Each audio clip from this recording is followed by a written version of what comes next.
മുതിർന്ന പത്രപ്രവർത്തകനും എഴുത്തുകാരനുമായ മാർക്ക് ടെളി കഴിഞ്ഞ ദിവസമാണ് ഡൽഹിയിൽ വെച്ച് അന്തരിച്ചത്.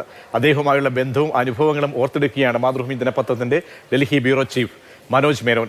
പത്രപ്രവർത്തന വിദ്യാർത്ഥികൾ എന്നും നോക്കി നിന്ന് പഠിച്ച ഒരു വ്യക്തിത്വമായിരുന്നു മാർക്ക് ടെളി എന്ന് അദ്ദേഹം പറയുന്നു.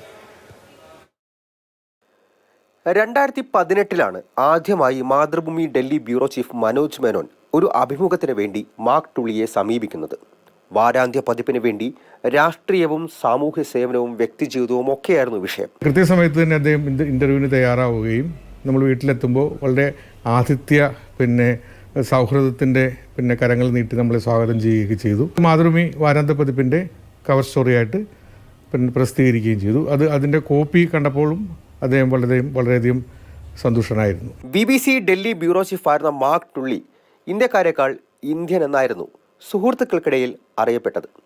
അന്ന് 1965 മുതൽ മാർക്ക് ടെളിയാണ് BBC ശബ്ദമായിട്ട് റേഡിയോകളിലൂടെ ഇന്ത്യയിലെ ഗ്രാമങ്ങളിൽ മുഴങ്ങിയത്. ഒരു ഇന്ത്യക്കാരനായി ഇന്ത്യയിൽ ജീവിച്ച് ഇന്ത്യയുടെ സംസ്കാരങ്ങളും അതുപോലെ തന്നെ ഇന്ത്യയുടെ രാഷ്ട്രീയവും ഇന്ത്യയുടെ ചരിത്രവും എല്ലാം ഉൾക്കൊണ്ടുകൊണ്ട് ഇന്ത്യയെ വിലയിരുത്തിയിട്ടുള്ള ഒരു പത്രപ്രവർത്തകനായിരുന്നു മാർക്ക് ടെളി എന്നുള്ളതാണ് ഏറ്റവും വലിയ പ്രത്യേകത. പിന്നീട് ആ ലേഖകനും വിഖ്യാത മാധ്യമ പ്രവർത്തകനും തമ്മിലുള്ള സൗഹൃദവും അനുഭവങ്ങളും വളർന്നു. ഭോപ്പാൽ ദുരന്തം നടന്നതിൻ്റെ 2ാം ദിവസം ഭോപ്പാലിലെത്തിയ പത്രപ്രവർത്തകനാണ് മാർക്ക് ടെളി. അതിനെക്കുറിച്ച് മാർക്ക് ടെളി നമുക്ക് 2019 തന്ന അഭിമുഖത്തിൽ പറയുന്നുണ്ട്. പിന്നെയുമുണ്ട് മാർക്ക് ടെളിയുടെ ധീരമായ നിലപാടിൻ്റെ കഥകൾ.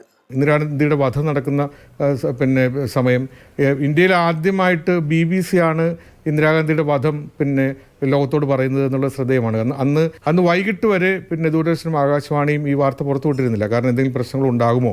അദ്ദേഹത്തിൻ്റെ സംഭാവനകൾ മാർക്കിടാൻ കഴിയുന്നതിലും എത്രയോ മുകളിലാണെന്നും മനോജ് മേനോൻ ഓർത്തെടുക്കുന്നു. മാതൃഭൂമി ന്യൂസ്, ഡൽഹി.